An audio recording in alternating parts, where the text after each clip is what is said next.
I'm very proud of myself because I learned that no matter what situation I'm put in, no matter how hungry or thirsty I may be, I have no choice but to be a sincere person, even if that means being unkind to someone because I truly don't trust them.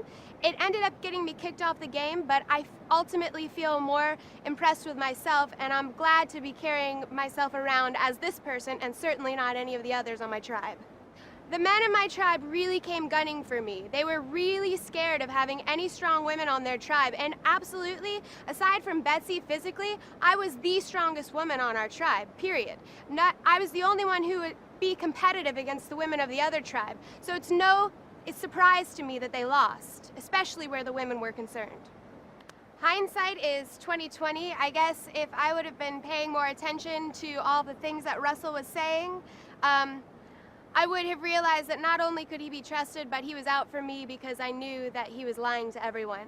So that's difficult. I was interested in a democracy and a unified tribe, and they were all kind of tricked into a dictatorship. I don't think that I would go back and lie and manipulate right off the bat because that's just not who I am. I thought I could, but it turns out I can't, and I'm proud to learn that about myself. I think I'm going to take back a message to my nieces and my little sister and the women in my life that being a strong woman is way more important than getting any kind of validation from a man.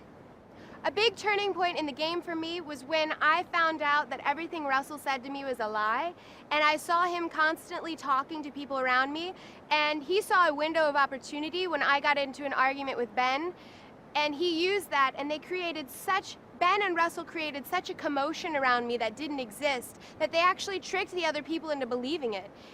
If they would have followed their hearts, they would have known that I was the good guy and those were the bad guys, but it was a bad mistake and they had to pay for it.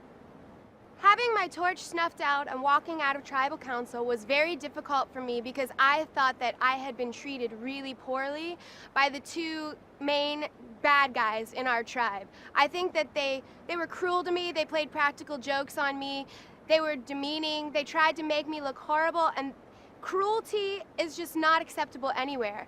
And the best thing that I could do is hold my head up high because the more I struggled, the worse it looked. So I just kind of had to take it and move on. And the most difficult part was not being voted off, but being treated so poorly. Ultimately, I leave this experience and I go home with a stronger sense of self, with motivation to get through school just like I planned, and knowing that this is a once-in-a-lifetime experience that hardly any other people in the world will have. Even though it's been hard, this experience has been wonderful.